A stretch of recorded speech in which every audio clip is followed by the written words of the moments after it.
The video that got me onto Big Boy Pants Golf was the video you did about world golf ranking. And in that video, when I watched it, and this is a compliment, it frustrated me because I wanted to just get on there. I wanted to start speaking to you directly because I felt like some of the premises or some of the examples you gave kind of conflated some of the points that you were trying to make. Folks, in this groundbreaking episode of Big Boy Pants Golf, I've got Sean, who's originally from Philly, PA. I'm from Jersey, so it's going to be a down and dirty conversation. Now he's living for the past 17 years in Reddish, England. We've recently kind of struck up a conversation of sorts on Twitter related to this article. Congress tees up new bill stripping PGA Tour's tax-exempt status, to which Sean got in the comment section and punched out, this will be the problem for the PGA, who are now, for all essentially a Saudi-owned entity operating in the U.S. And when I saw him respond this way, we had a little bit of a civil back and forth. I said, hey, Sean, why don't you be on Big Boy Pants Golf channel? And he actually has already past experience with Big Boy Pants Golf. Let us know about that video. You were talking about, well, the PGA are allowing no-cut events, and here's the event that they're doing world ranking points. So therefore, they should be allowing LIV Golf to have these world ranking points. And at the time, LIV Golf was fairly new to me. And I wouldn't say I'm a LIV hater. I would say that I'm not a LIV lover. I really am ambivalent to the whole thing.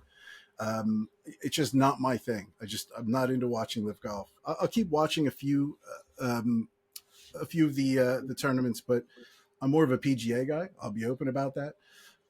But I just felt like at that time, the thing that always bothered me about LIV was that their structure was not conducive to the current OWGR, which we can debate on whether the OWGR is good or not. But the video actually caused me to think about maybe starting, because I have a true crime channel that I don't post to too often called Speakeasy Reviews.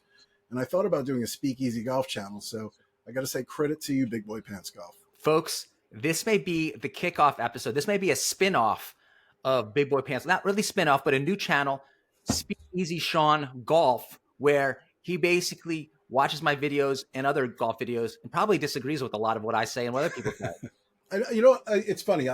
I think there's some grains of agreement that we'll find here. I mean, I think where we differ is, and correct me if I'm wrong on this, you really love the LIV product. You are all about the LIV product. You think it's a much better offering than what the PGA Tour offers right now, just outside of the whole debate on who's right and wrong. No, 100%. If there was none of this saucy details, infighting of golf, I would just be watching LIV Golf just because I like just constant shots. I have that thing where I don't want to see 80% commercials and then, you watched an hour and you saw 14 shots. I just want to see action. I want, I want the party atmosphere. I want the whole thing because that's golf nowadays. We're not in the 1800s anymore. I don't disagree with that. I think we'll get to that at some point. I don't want to push us off topic because I know that there's some things that you wanted to raise first, but I do want to come back to that at some point. So perfect that this morning of all mornings, after we were talking about Congress looking to strip the PGA Tour of its tax-exempt status, which Jay Monahan, when he went on CNBC, was still saying, hey, we're still going to keep that. Maybe not so much because apparently Mr. Jay Monahan received a letter from the United States Senate this morning that they say they're going to basically continue to investigate him as per what he was saying about LIV. And the key quote here was, the PGA Tour's sudden and drastic reversal of position concerning LIV Golf raised serious questions regarding the reasons for and terms behind the announced agreement. That's a great starting point. Sean, take us away. When you brought that article to the forefront, I think it was more in the comments. I noticed people talking about making this an article about Jay Monahan and who he is as a CEO, as if he's different than any other CEO from a large multinational. And I think I look at it kind of differently when I reread this I guess letter from Blumenthal, in that this relationship where essentially we would agree that LIV is Saudi owned. We would agree. I just want to make sure we have that context. PIF is managed by MBS. It is a Saudi owned entity. Yes. Okay. I'm not having a go. I'm just want to make sure we're on the same playing field. You know what? I appreciate the fact that you're establishing the facts. We got to get the facts first, and then we can go from there. Okay. So I think from that perspective, if you're looking, I'm going to opine a bit. If you're going to target a sport anywhere in the world where you want access, if you are a government that regardless of, again, your morals on what Saudi Arabia is or is not, if you were to target a sport that you wanted to have access, influence, and the ability to profit, golf would be the one. This is where the old trope, deals are done on the golf course. And I think elites, that's where elites go. If you look at, the membership at the Masters, or you look at just, Donald Trump and his connection with golf and business, I think that's what you would target. And one of the things Blumenthal raised, and I'm not a politics guy, I'm fairly down the middle, I'm neutral. I'm not Republican, I'm not Democrat, I'm a registered independent. But the one point he raised was there is a lot of access by having a completely Saudi-owned golf entity, having that level of access to people, to government officials, to things like that. And I think there's concerns being raised. I think that's independent from Jay Monahan, who I think Jay Monahan is, for the shareholders, for the board of directors, is doing exactly what they want. They want him to be that Ponzi, that guy that's going to take the fall and get I don't want to swear. Sorry. Can I swear? Swear away, sir. Can get a fuck ton of money and walk away if he doesn't have a conscience. And I don't know if you saw the Chris Long podcast. There was a quote where, I don't know who his guest was, but said that Jay Monahan absolutely destroyed people that are part of the PGA Tour players by his underhanded tactics. And that is 100% true. He was very two-faced in how he worked with the PGA Tour, and also then how he ended up working out an agreement with LIV Golf. And you could even argue that he probably did what he thought was the right thing for the shareholders. And I think the shareholders are happy he did exactly what he did. I think you have to look at LIV as a threat. LIV is a threat to the PGA Tour as a business. And I think that's difficult for most people to argue. So Jay Monahan went in hot and heavy with the 9/11 references, trying to really dissuade his assets from leaving to a tournament that wasn't necessarily offering a conducive collaborative package to the players they were trying to pull from the PGA Tour. And I think it's that 180, that big money buyout. What was the motivation for that I can understand the government being somewhat curious about, because we're talking, I don't know, what were the numbers that were being banded around with this possible agreement between the PGA and LIV? I didn't catch that. The numbers, I think, changed because in the initial CNBC, it was billions. And then later you read something like they're actually not putting in money, but the overall PIF is over 700 billion.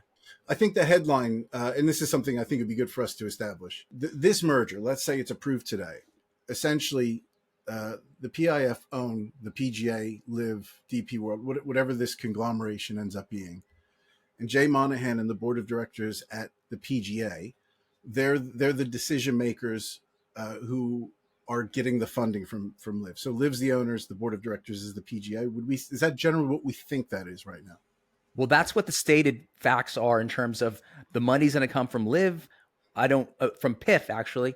And then Jay Monahan, even though he's not controlling the purse strings, they're going to control the decisions, which raises some question marks to me.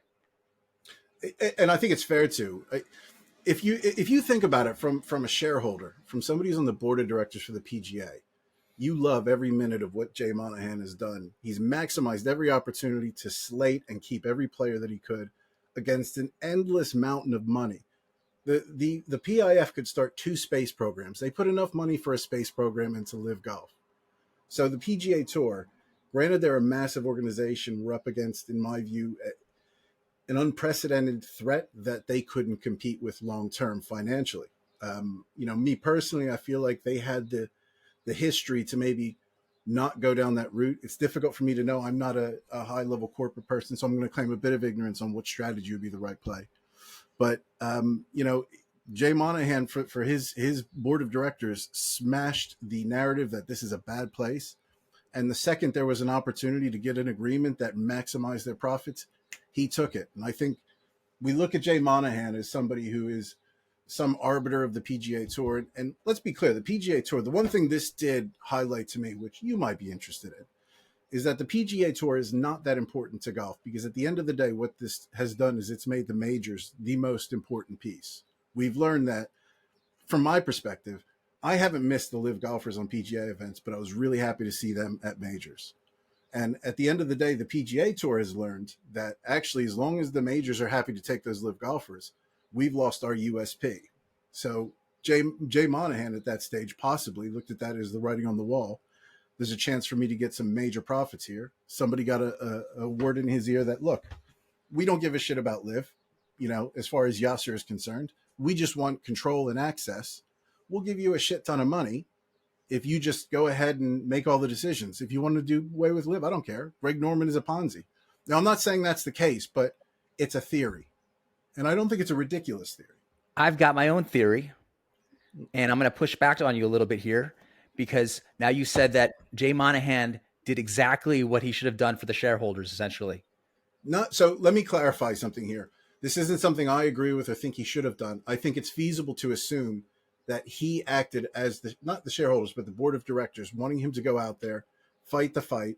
At the end of the day, they want him to make as much money as possible and keep the PGA Tour running and keep money in their pockets. Whether you like him or not, whether you agree or not, he did accomplish that goal. Depending on what happens with this agreement, we're working on some assumptions here, I think. So in terms of a potential assumption, there's a lot of indication, potentially at least, that the PGA Tour was and is a monopoly. So Jay Monahan running his patterns was essentially possibly to protect a monopoly, and for the PGA to turn these profits, it had to have this monopolistic structure where you couldn't have other golf entities enter this golf ecosystem. And remember, it had to hide it behind this whole not tax exempt structure. And so it wasn't paying taxes, and it was essentially always touting its charity, which, if you look at it, it's paying less of the charities than it would have to in taxes. Yeah, there was a notable thing that came about that when and you mentioned this, the surplus fund. And I remember, I think I listened to your last podcast whilst I was away with my wife on a birthday weekend. You'll be happy to know. That's how much of a big boy golf fan I am. And to be fair, she's a golfer, so she's really interested in this debate as well. And you mentioned the surplus and how questionable that is for a not-for-profit to have, enough money in the coffers to be able to fund all of that extra prize money. I think, to me, that sounds like a bullshit statement that he said. Jay Monahan and the board of directors should be intelligent enough to know how much money they have, and they shouldn't be gambling on one season and then say we can't afford it. There's something that's not adding up there. And I even wonder if there was connection or communication with Yasser well before all of this happened, if there was some strategy or plan in place, and they were pretending to fight for the ratings. It's interesting that you bring this up, that maybe they had some kind of strategy in place, because from my perspective, it seems like they're touting this confidentiality, but now you have Jimmy Dunn and Jay Monahan coming out and saying the exact wrong things to this guy and about this whole PIF fund. You're basically insulting them, telling them that you're the ones in charge, but they're the ones giving you all the money. But isn't that how corporations work? You have investors and you have board of directors that make decisions. I think we get so. I don't think you hate the PGA to the degree that you will watch like Bay Hill. Well, that's not PGA, actually a bad example, but you would watch a PGA event where all the big stars are playing and you'd happily enjoy it. You prefer LIV, but I think at the end of the day, the PGA, if you love golf, I love golf. You want to see golf and you want to see the best players in the world, whether they're playing teams or not. And I think you lose sight that this is a corporation. And I think it's arguable to say whether the PGA is a monopoly. Now, you could make a very good argument that they've done things in the past. I think Greg Norman, didn't he have that WGT? And the PGA were investigated at about that time for antitrust, because they were sending out letters to any player who intended to play in an event, I guess, hosted by Greg Norman. Correct me if I'm wrong on this. I'm going deep into the memory banks here. Do you want me to punch through this for you? Yeah, that'd be great. I'm sure. I know this one. I know this one. So about 1994 or so, the FTC's antitrust lawyers recommended that the PGA Tour be investigated for antitrust violations after a 4-year investigation. So they did their work. So now, as you point out, now you have you still have the same outstanding issues of the network rights and requiring players to get releases. Those still pertain to today. So moving forward as well, the FTC was the PGA Tour used its congressional connections, like you said before. You get a lot of alone time with these guys, so they use their congressional connections to pressure Congress, to pressure the FTC not to investigate. And there was no investigation, despite, again, the FTC antitrust lawyers recommending there be an investigation. Does this change your opinion at all, knowing that they should have investigated back in the day? It wasn't the fact that they were determined on the merits not to be a monopoly. It's that they used all this coercion so that there was no investigation. So now that you have the same outstanding issues present today. I think we need to draw a line here with what behavior we're talking about, because I think that 1994 instance, I think there was a change in behavior by the PGA Tour to make this go away. I need to go back and look at it. I can tell you, I can give you the LA Times article where they voted 4-0 not to investigate. All I can do is convey the facts that the FTC antitrust lawyers recommended an investigation, and then when it went through the whole circuit, there was no investigation. There was no ruling on the merits of the case. And the same exact things that were outstanding then, the same issues that they caused alarm for the investigation, are still outstanding today. I'm not defending that. I'm not a PGA Tour executive board lover. I don't have any of their merch. It's not a thing of mine.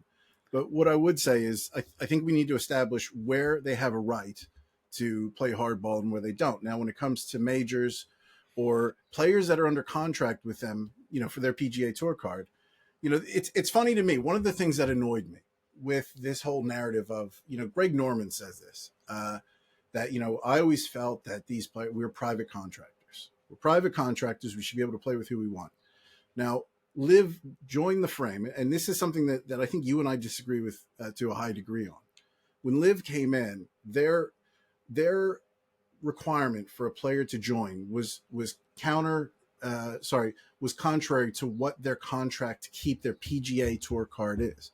Now, you can make an argument that this impacts their ability to earn order of merit points or a world ranking, and world ranking is sort of the secret sauce to everything to get into the majors. But they have every right in the world to say, you're private contractors, you're working for the competition.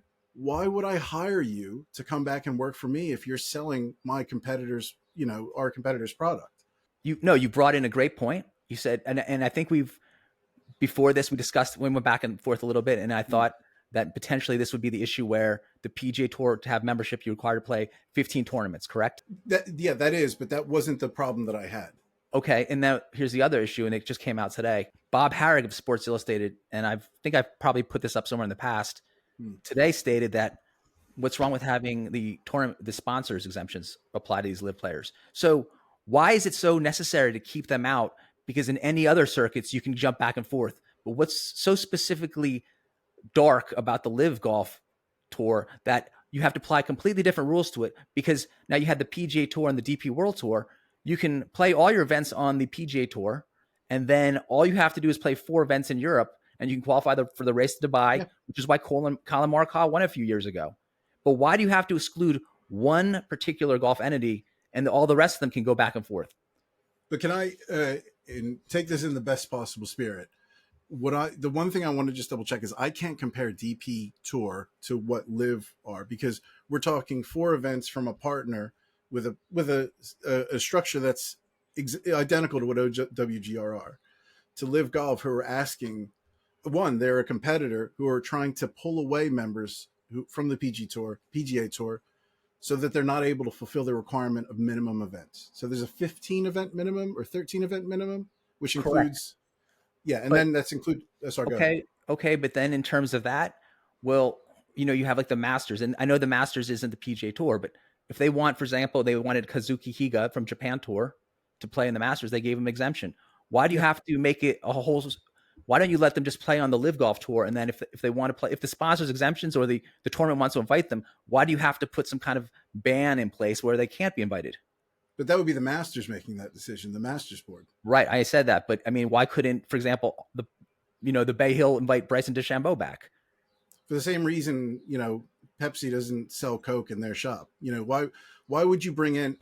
I think the thing that I get frustrated listening to people talk about this is they seem to think that the PGA Tour is they have to give everybody an opportunity to play just because it's golf and golf is all good and wholesome.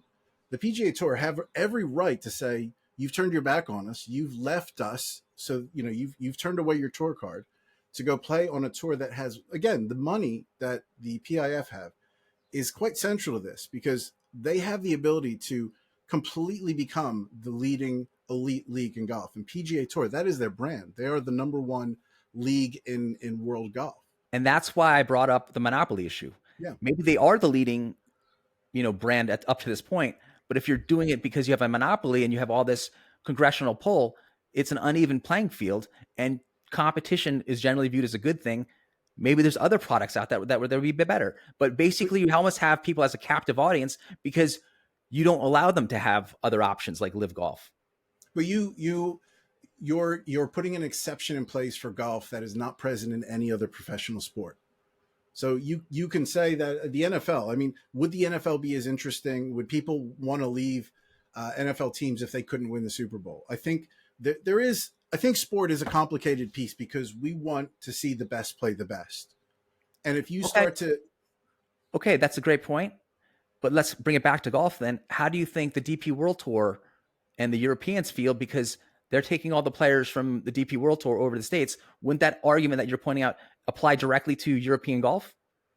but do we think that golf should be a free market thing, or do we think it shouldn't be? Because right now, golf, in all instances, and Live needed to be this way as well, is a commercial enterprise. And living in the UK, it's interesting. I'm a member of, I was last year, a member of two golf clubs and a golf society. One club was a stuck up private club, and the other one is the club that I love that I'm at now. It's more of it's a hotel, but it's a hotel course, and you get very different people there. What if the Super Snobby Elite Club had local connections and they were all able to shut down any competitor? Well, they So kind of do. but so then you have the other. So there might be one club that likes the Live Golf League, and there might be one club that likes the PGA Tour. But if the Elite Club had the wherewithal and the ability, and they shut down the other club, that's kind of the similar situation here. Okay, so I remember my point, and there was something I want to connect to that. And I think that's a really interesting point you raised. In the UK and the US, it's very different because the PGA of America, or I think it's PGA of America and the PGA Tour, invest a hell of a lot in college golf, a hell of a lot in college golf. So in our clubs, the golf here is way more accessible to the average person here. And it's a lot easier to become a PGA pro here. There's university courses if you want to work at a golf club. In the States, I had the luck. I played at the Omni in Florida, and I happened to play with two guys who were qualifying for the Bermuda by chance. It was for a golfer, a dream, and they were brilliant. One was from Ireland, and he came to America because he wanted the opportunity to play with the best in the world and make the most money. Now, he could have easily gone on the Euro Tour at the time that was there. He probably would have had a better chance qualifying there, but he wanted to go to America where there was more money. So I think we can't ignore the fact that the PGA Tour has the money, it has the players, it has the infrastructure. It's going to be more of a draw to people. And living here in the United Kingdom, people prefer the PGA product here. They still like the DP World Tour. I'm going to the British Masters in 2 weeks. But at the end of the day, we can't ignore the fact that the PGA Tour has the money, they have the infrastructure, and everybody in the world is going to want to go there just on that alone, if we forget about monopolies. But why would we forget about the monopolies? My point with the monopoly issue is they have this advantage that's potentially illegal. You're not supposed to have that advantage. And if we go down further a step, if you want to think about a free market overall, remember when athletes, would take their $20,000 a year education for free while the colleges were making tons of money off their name? Yeah. So, why don't you just let the market determine, remove the monopoly that the PGA Tour may have, which is what got us started, and they were complaining about, and now it seems like even more of a monopoly. Let the market determine. If you're a sponsor and you want this guy over there, well, let the market say, hey, this guy's actually worth X amount of dollars to the field. Bring him over, rather than what the PGA Tour did, try to smear them. And remember, Jay Monahan went so far as to, and you kind of defended him a little bit, but let's never forget he exploited the 9/11 families. I didn't defend that. Let's be clear on that. I didn't defend that at all. Sean, here's all I'm asking you to do.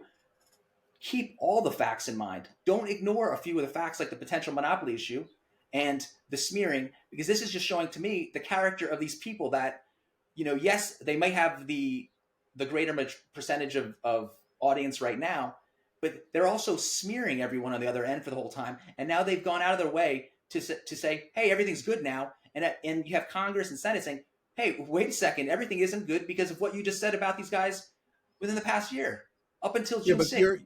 You're conflating, in my opinion, a joint merger between Live and PGA versus a PGA action in and of itself. And to be fair, you could make a very good argument that Live had the resources to start their own OWGR, start their own, live academies. There's nothing stopping them. And if anything, they have more money to do that now. The problem is the one thing Liv got really right in golf, and it was chef's kiss, was that golf entitlement. And that was the thing that got to me. And this isn't a knock at the Liv players or the people that love Liv. I'm talking about that. I have I have 500 billion pounds or dollars. I'm going to start a golf league. I want everybody in the top 48 to come play for me. And I expect the OWGR and all of their agreements and setup and structure to just change on what is a first year startup league. Now, if I'm in the OWGR, I'm thinking, okay, yeah, we need to consider this, but we need to see how this plays out. What if team golf goes to shit? What if people lose interest in 3 years? We have all of these up and coming people trying to qualify for the tour who have rules that they're following. They're trying to go through the process that's been established to work with a flawed OWGR. And then you bring in this other tour and they say, we've got billions. We've put on a tour. We've got David Faherty. What's the problem? Why can't we just go ahead and get points? And for me, the entitlement was ignoring the fact that there were so many fundamental differences in a live golf event and a PGA event. We don't even know what the statistics are. Like one thing we talk about, sorry, I'm pontificating a bit, but like one of the things that you mentioned is Brooks Koepka did well. And the narrative was these guys aren't going to get enough reps and they're not going to do well. You know, to be fair, you didn't know whether Brooks was going to do well or not. You know, nobody had any idea. This is a brand new entity. But instead of being patient and trying to win hearts and minds, we're now going down the road of playing the PGA as a monopoly, even though I have enough money to start 2 space programs. And that's sort of where I get a bit like, well, no, you could do your own thing. There's nothing stopping you from doing that. I've got to backtrack a little bit in terms of the OWGR, because in terms of the OWGR, in my opinion, it was always very much discretionary. It's very much a gatekeeping entity. And for my evidence for that is that, I don't know if you know this, a few years ago, the PGA Tour tried to get OWGR points for the Zurich Classic. Sure. Yeah. That was one of the points that made me want to make a video. Well, Sean, it's a 2-man tournament. So you're basically saying here that you got a tennis doubles team and these guys are great at tennis, at doubles, and now you're going to have them in the singles. So with the OWGR, you notice that everyone had to wait a certain period, correct? And there's rules to play by. And I'm pointing out here that they don't even play by their own rules, because what kind of bad faith entity puts in an application for a 2-man team to get OWGR points? And you see who won this year. These guys have never won before in their career. So you're going to try to tell me that that's a good faith effort? To me, that's a blatant example that you think you're above the system. And the second point is there's a whole year-long period or something like that to get the points, correct? There's a whole year long. So are you talking about the application process? Yes. I think it was something like they would consider the application over a year. And I think something like 2 years would be the overall process to get them in. It was a year of assessing, because I think they have to look at, there's a board. I read about this. There's a board of like 12 people. Yeah, we don't have to sweat the details, but my point is this. There's a waiting period, correct? I don't think it's like, because this is a private entity, I don't think there's like a de facto waiting period like if you're getting your driver's license or anything like this. They're a private organization, and if somebody comes as an outlier, you can disagree with them not following the rules they've set, but they have the right to say this is different and I'm not going to follow that same routine. So my point to you is the Zurich Classic was a individual tournament and then became this team thing. When it was an individual tournament, it got points. And then when they switched over to 2-man, it no longer got points, even though they submitted the application, correct? I remember they didn't get it. I remember they requested the points for that, which was ridiculous. Correct. So then these designated events, they went to no cut. So they fundamentally changed too. But suddenly there was no issue or question about, hey, should these get OWGR points or not? It was just a given they're getting OWGR points. There was an application for, like even Tiger's event had to go through an application process. There's actually in the OWGR, there's terms about that, about events that sit outside of the qualification are assessed by a board. Right. So when they all of a sudden decided they're going to have a whole season next year, that the 2024 was going to be 11 designated events, all no cut, with smaller fields, et cetera, did those events go through a whole review period? Because the Zurich Classic changed its format and didn't get the points. But these were just assumed as getting the points. So what is your thought on that? So the Zurich Classic, I think that was one point I thought that kind of killed your point a bit. With the greatest respect, I the reason I say that is, when you talked about this, you said, the OWGR board is fixed. It's made up of PGA Tour elites who are going to be controlling it. However, their control must be suspect because they couldn't get the Zurich Classic approved for the pairs competition they wanted to. So I felt like, okay, that doesn't necessarily say that they're working for the interests of the PGA Tour all the time. But I think the point you're making about the 11 events, the LIV events, you are missing a lot that goes into the decision that's being made. So one of which is, how are the players selected? Are they selected fairly into this process? Or were they the ones that took, because that is part of it. You have people that are playing in qualifiers for the Bermuda Classic, for example. And you have the likes of Chase Koepka, who he probably wouldn't qualify for a PGA event if he went through the normal qualification process. And because it's a shortened field, just statistically, he has a better chance of getting top 10. So, all right. Well, I mean, that's the whole point with the Hero World Cup, where you have 20 guys, and even the bottom guy gets higher place than finishing 10th on a DP World Tour event. But that's a separate issue. We got to focus on the issue here. My point with the Zurich is that the PGA Tour submits in bad faith an application for OWGR points for a two-man team. That the exact analogy is doubles tennis guys getting points for the single seedings. And you also have, the reason for that is that since it changed its format, it lost OWGR points. These designated events don't necessarily fulfill the requirements anymore. They don't have a cut. They're smaller fields. Did they also go through a 1-year process of review, or whatever the review is? Or was it just immediately decided, hey, we're switching this format, these guys automatically get OWGR points? Because I don't recall reading anything that there's being a submission for these new designated events with 70-man fields, no cuts. But are you comparing an established league changing a handful of tournaments that you probably would agree? I mean, I don't want to change tack, but you mentioned the Hero. Are you happy for me to use that as an example? Right, but before you say that, I don't want to go to the assumption that it's a handful, because now you're up to 11. At what point does it become so much different for 11 between 14? Remember, it's not that much different. You have 11 designated events, and I don't know if those also include the CJ and the Zozo, because they don't necessarily have to be designated. Now you're up to 13 events with no cuts. At some point, you're approaching the 14 no-cut events of LIV. So why are we focusing on that number or trying to diminish its significance when it's fast approaching 14? Do you think the qualification process isn't worth addressing for LIV when you start looking at equity when giving out world ranking points? I'm focusing on one issue at a time, and then you go right to another one. So okay, can I reword that then? So I understand what you're saying. I don't think what you're saying matters in this argument. I'm not saying that your point isn't valid. I get why you're saying that. I just don't think that is the main issue here when it comes to giving world ranking points. So I'll say that about that.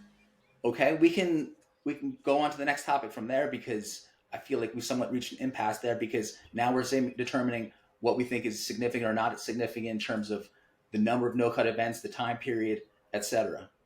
So can we talk about those events? Because I feel like, and correct me if I'm wrong, I feel like you're trying to move on from these 11 events. I kind of want to talk about those 11 events. Well, my point is, I know you don't want to talk about the 11 events because... No, I just said I do. I don't want to move on from that. Okay. Yeah, I want to... I'm all you have to do is, if you're on one issue, let's stick to that issue until we get to the conclusion, because I can't jump back and forth and then I have to backtrack. You said Hero. I didn't bring up the Hero, so I thought that's what we were talking about.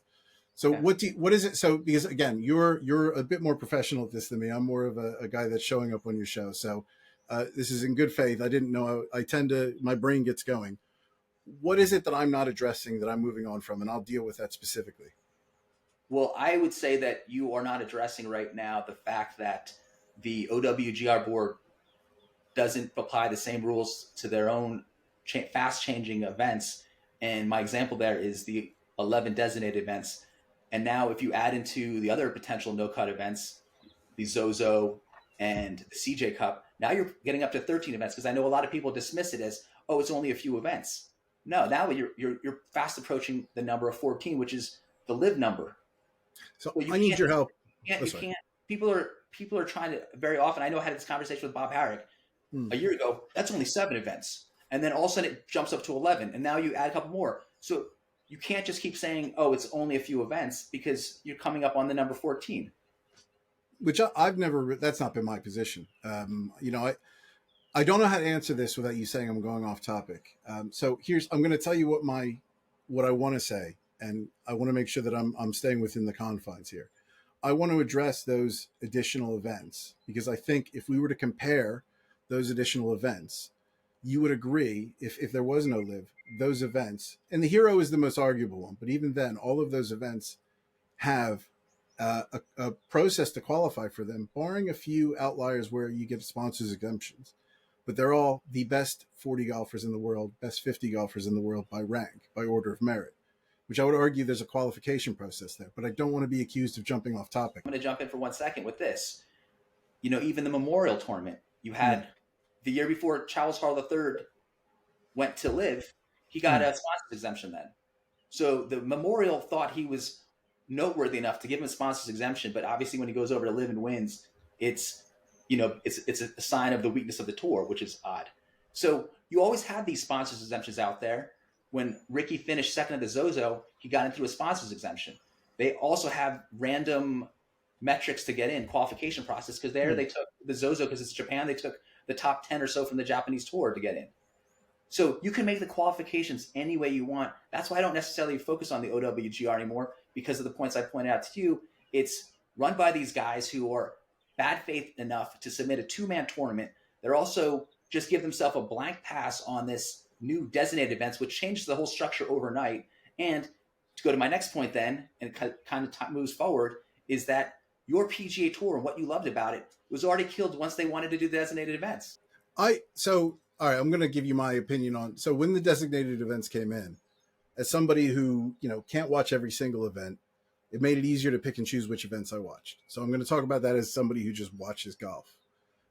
So for me, the designated events I thought was quite good for viewership. I think a lot of times we end up, whenever I see, not so much you, but when I see people on Twitter who are very pro live or see videos, a lot of times they're comparing the live events with the lesser events, the non-event. What do they call them? The non-elevated events, which those aren't quite the same. I think you would compare a live event with Bay Hill. Would you agree with that? That those are relatively the same? I would say you have the elevated events, and then maybe comparable on some level, or maybe a little below, it would be the live events in terms of strength of field. And then you have the regular events, which are below the live events and the elevated events. The regular events, like Chris Kirk winning the Honda, or all these things where you may know one name in the top 10. You have no idea who these guys are. It's almost like a Corn Ferry elevated event. Yeah, but that's going to happen. That's going to happen when you offer a shit ton more money and a contractual request to make sure you go to these 18 specific events because we're going to pay a shit ton more money. John Rahm's going to be like, oh, great, I can schedule my time a bit better for value for money. My return on investment's better.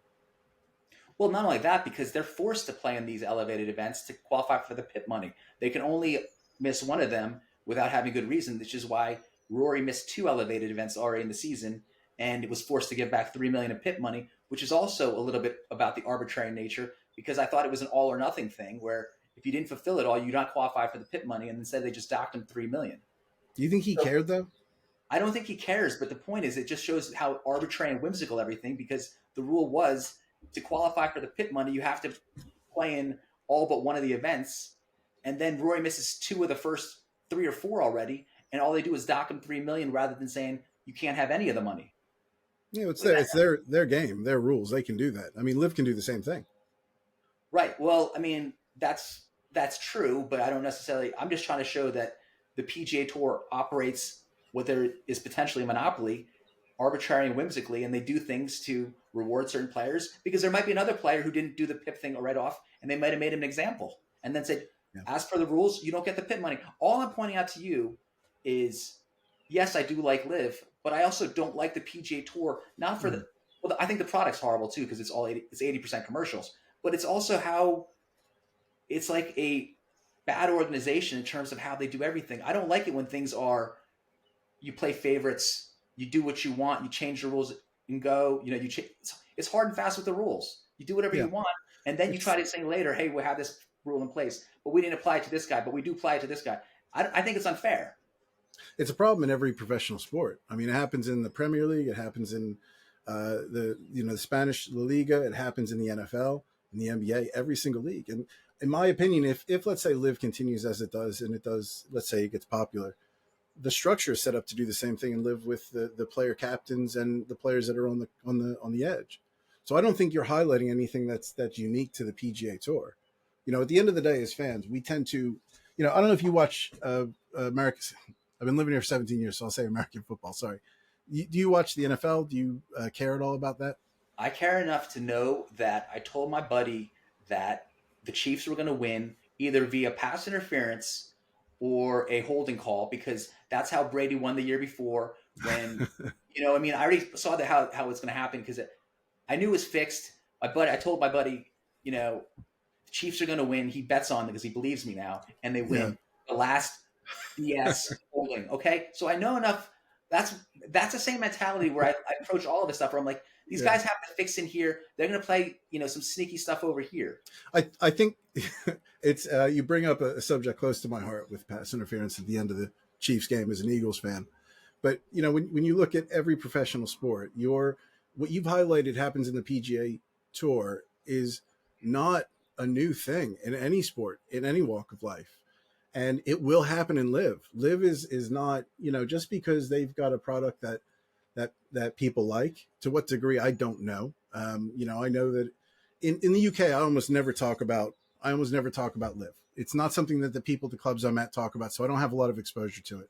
I want to be clear. I'm not saying that's my evidence that Live isn't popular, because I have a specific echo chamber that I'm probably in inadvertently. England's a very traditional country when it comes to golf. England is a very traditional country when in terms of golf. And then remember, the PGA was pitching the whole loyalty and tradition. And then you have Rory coming out with, now it's an entertainment product. To me, it's a free-for-all right now. They can't even get their narrative straight. They can't, when they show up on air, they're hurting their case in terms of confidentiality. And what Jay Monahan and Jimmy Dunn are saying on air right now is going to be used against them by Congress and Senate. It's a clown show right now. Yeah, it's a clown show. There's no doubt about that. And I don't know how I think about this. If I was in Jay Monahan's shoes, and I would never be in Jay Monahan's shoes, but if I was in Jay Monahan's shoes, and I think if you were in Jay Monahan's shoes, for all the criticism, I don't think you or I would know how to deal with that situation with the PGA Tour, because they're going to have a lot of sponsors. They're going to have a lot of people that are getting worried when Live Golf rocks up, when the PIF rocks up with the money they do, and they start pulling these big stars away. You and I can disagree on the product, but what we can't disagree on is Jay Monahan had an impossible job no matter what. And, it's almost like COVID. There was no way anybody was ever going to deal with that well. So, the PGA Tour spent $50 million in legal fees, and the DP World Tour spent $15 million. No one could have crystal balled it a little earlier and kind of chessboarded it out to know that you come to this place without trying to smear people that are now your allies, and now your smear is going to be used against you. Yeah. No one has any crystal ball there to be like, hey, Jay, we shouldn't say this because we're going to lose this down the line. They have more money. We know they have more money than us. We know we have this war chest. We know we're going to run out of it. And as soon as we lose a couple more big players like John Rahm, then everyone's just going to go that way anyway. We've already lost this. Why don't we work together as allies so everyone can grow the pie and get a piece of the pie? It doesn't make sense to do this, to call, PIF an irrational threat. And then now you're like trying to reverse it, go a full 180 degrees, so much so that that's what's in the Senate paper. Hey, what are you talking about? You just said this a little while ago. But that's why you can say that some people might say, Jay, as they say over here, Jay Monahan played a blinder. Whether I don't agree with that. I know you don't. But at the end of the day, Jay Monahan's stock personally is up. The board of directors on the PGA Tour, their stock is up.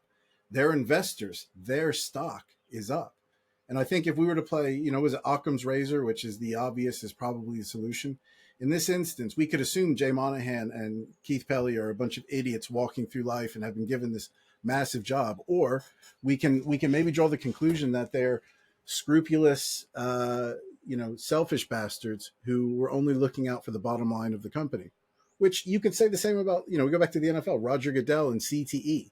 That's something that is a problem to manage to be more profitable. It's not a real issue.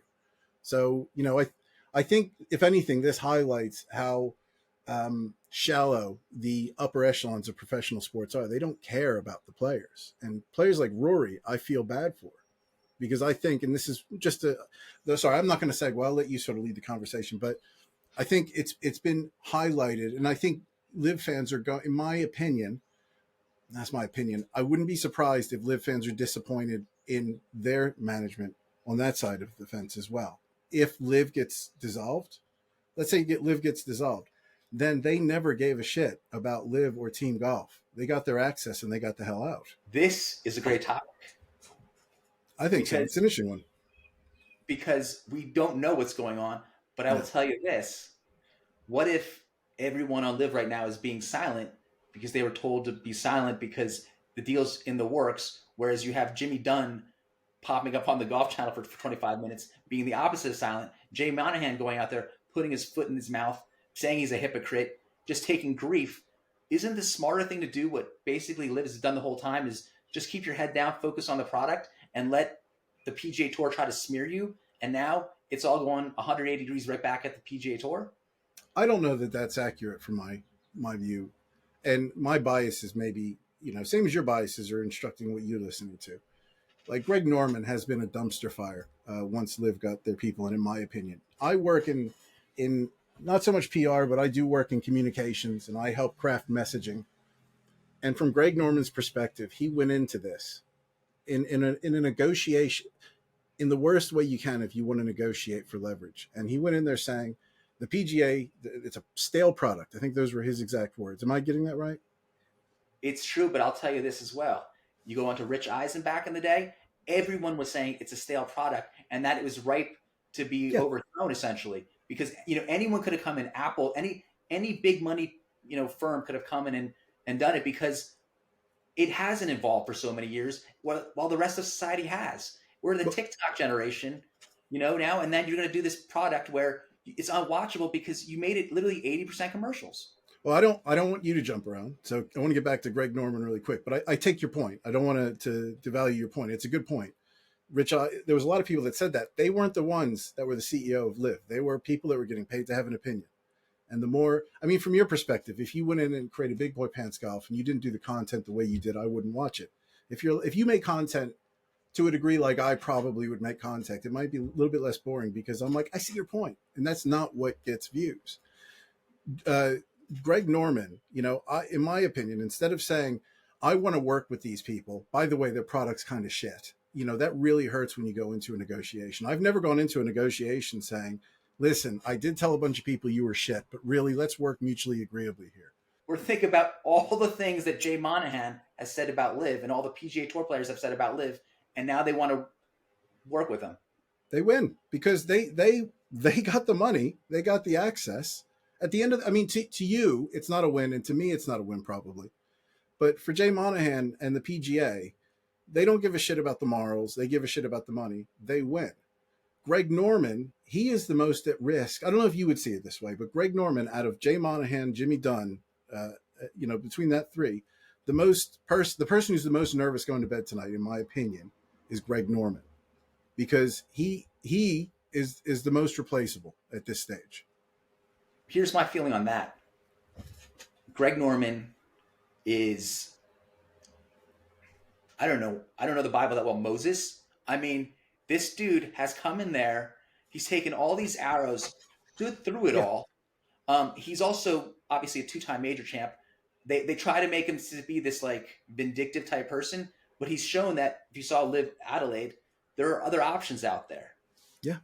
I also have been a big fan of him when I was a kid, because I had Greg Norman's Guide to Aggressive Golf, and it's called Shark Attack. So I view it as he's done something that, if you're one of these guys trying to break the mold, everyone's going to come at you. Everyone from the status quo came after him, and he's still here. And you know what? He and Phil Mickelson exposed exactly who the PGA Tour and Jay Monahan is. And now, to tie back into what brought us here together in the first place, they're going to get so investigated. We're going to get more details, and it's just going to get worse for Jay Monahan and co. But it's so, just to I want to go back to the Greg Norman thing, because what I want to do is share how I would have done things if I was Greg Norman. Not that I would ever be in that position, nor do I promote myself as someone who can do that. But All right, the reason I'm going to explain this to you is from my perspective. What would have sold me on Greg Norman and Liv? Greg Norman as a personality, I was fairly ambivalent about, and watching him go through this process, I found a bit cringy at times. The reason I found it cringy was he had all of the power and he had all of the money, and he could have taken the high road and made himself and Liv endearing to the majors. And I think had he gone that route, a lot of fans like myself and maybe my wife, maybe a lot of fans around the world that maybe aren't into Liv would look at it and say, all right, maybe we'll give it a chance. They because there's an argument to be made that I still think Liv players should be given access to majors. I think the methodology is not the OWGR. I think we'll talk about that. I think we agree maybe on that. But I think Greg Norman, had he made himself more endearing and sold himself more to the major committees, he could have put the PGA Tour in a less negotiable spot. But by being kind of a badass, a hard ass, trying to push his product the way he did, I felt like he hurt his brand. That's my opinion anyway. And I can't really debate with your opinion there. That's what you think. I obviously think the opposite. I think you needed a guy who, when you had this type of monopoly structure, you just have to be able to take arrows all day long. And he did the smart thing. What he did was just, you notice there wasn't a whole lot of disparaging of the PGA Tour. It's a stale product, but that's why you have to explain there's a way to get into the market, because you see weakness in the market. So and they have every right to do that. They have every right. And you have every right to say, would you have preferred it had he said, hey, we're noticing an opportunity in the market, and the next question is why, and then they have to say, well, because it's stale. At some point you just have to be like, we're going to enter this market. We're going to take a lot of grief because there's this potential monopoly here, and we have guys on the other end who, if you look into their histories, like Martin Slumbers and Seth Waugh. Martin Slumbers is the head of the RNA. That's in your territory. He's obviously was at Deutsche Bank. He was a high position when they got fined billions. I don't know if you know that. I remember reading something about that. Yeah. Golf having controversial. I'll send you the video. Once you start to know the nature of these people, you have Seth Waugh, same person, same time at Deutsche Bank, head of Deutsche Bank, fined billions. And once you start looking into who these people are, you realize they're going to play hardball. They think they're above the law, above the rules, and that's why I tie in everything else too, where you have people who the rules for thee but not for me, and that's what you have to break up. And that's why you got to think. I want you to think about this. This is the kind of mentality that you need so that Randall Cunningham can fly Eagles fly. You're trying to tug at the heartstrings. I love me a bit of Randall. I would say though, so what you're talking about is something that everybody has known for the entirety of time in golf, is that people who are controlling, pulling those strings have a level of corruption or what's the word I'm looking for? Entitlement, I think, is how I would define golf. And this is being on a committee with golf and having to listen and adjudicate some of the rules for our golf club. I think golf is stale, and I think what Liv was bringing, and I think what Liv is attempting to do, and I'll say it's brought a lot of positive to golf, and I feel like the majors are more interesting. The 4 biggest tournaments are the majors. Yeah, that's all that matters. By far, that in terms of Brooks Koepka, he's won more majors than he has regular events. Well, actually, maybe if you count the LIV, he's got 6 regular and 5 majors. But it's weird because you got DJ with over 20 wins. He's only got 2 majors, and it's probably going to go down as Brooks Koepka is the more memorable guy in history, right? Yeah, I would agree with that. And I think DJ and Brooks, it's interesting when you start looking at these majors and and there's one thing I didn't want to forget to connect back to that. When we talk about the methodology that LIV went into this with, it does not support a LIV versus PGA structure. So if, let's say, LIV went in and they had support of 30 of the top 48 golfers, they wouldn't say, oh, sorry, guys, we're only going to take the top 6 out of 10 because we don't want to devalue the PGA. They weren't going to say that. They were going to say, everybody come on in. So that narrative LIV came in with wasn't like we want to work together. LIV came in saying, this is a hostile takeover, but we're just going to say we want this to be a better golf ecosystem. Really what they wanted is to be the elite league. They wanted to have this team structure, and they wanted to have the PGA exist, but as a lesser entity. And I think that doesn't support what you and I want in golf. I don't think that was stated because they obviously said they wanted to be a part of the ecosystem. You also have to remember that these guys, the PGA Tour will admit it, they always refer to them, if you look at any articles, as independent contractors. Yeah. So it's weird that you remember you have this independent contractor issue, which the PGA Tour has always referred to them as we don't owe you anything, you're an independent contractor. And then you also have like you have the monopoly issues, so which are still outstanding, which are you have this form of control over independent contractors that potentially shouldn't have been there because you're being investigated for it in 1994, which takes us full circle, and it's never been ruled on the merits. So now I'm going to ask you, well, at some point we have to conclude this, and we'll have more conversations, I'm sure. But I'm going to send you more videos so you understand just the nature of these people. Where I don't just pass it off as, yeah, these guys are super wealthy and they're pulling the rules and that they have entitlement, and I give them a pass for that. I acknowledge it and say that this should be remedied because they can't have this unfair advantage, which now Congress and Senate and so forth are going to investigate because their own dirty tactics are now going to be used against them. Can I just say one thing? And this isn't going to be something. Yeah. Yeah. But at some point, it's just like we're definitely having the conversations. Yeah, I got to say, I'm really enjoying this.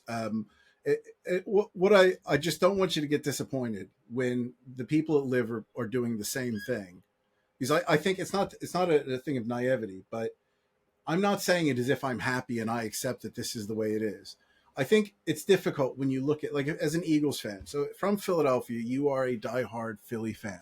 That's just, it's ingrained in your persona. And, if let's say, it comes to pass that there's even worse atrocities by the NFL, I'm probably still going to buy an NFL package, and I'm going to feel like shit about that. I think when you talk about morality and how you interact and digest your content, it's not black and white. There's a sliding scale to what you accept. And I think how you've grown up and what's become part of the fabric of who you are makes decisions on how you decide to do things.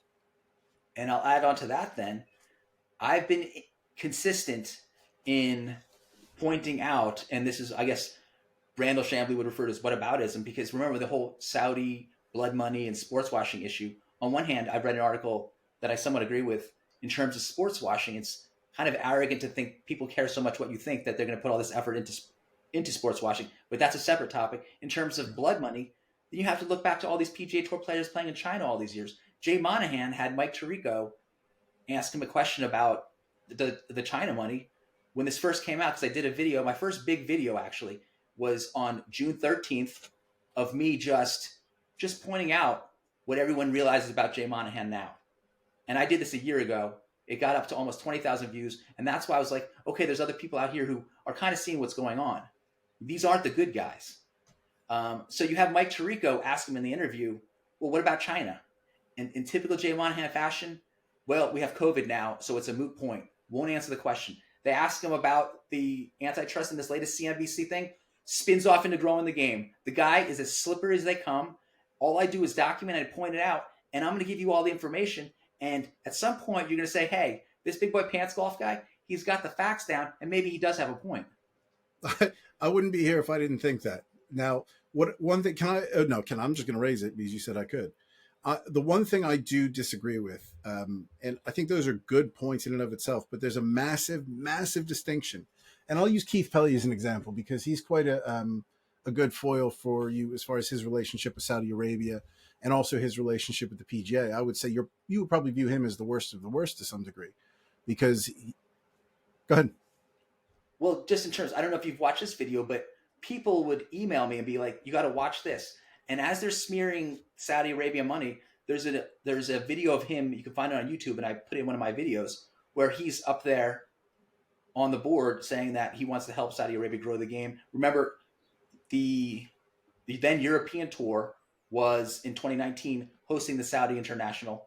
They were there first. So you can't just ignore what happened between 2018 and 2023 or 2021 when LIV started or 2022 and just ignore the fact that, the European Tour are a bunch of hypocrites over there talking about wanting to help Saudi Arabia grow the game, actually hosting an event, the Saudi International, as I said, there as well. And they did it the following year. So these guys will take arrows and then immediately switch out. The other thing about Keith Pelley is hilarious is this is the original guy who was like, hey, not only do I want music at the events, I'm thinking about having that they come out and they have like walkout music.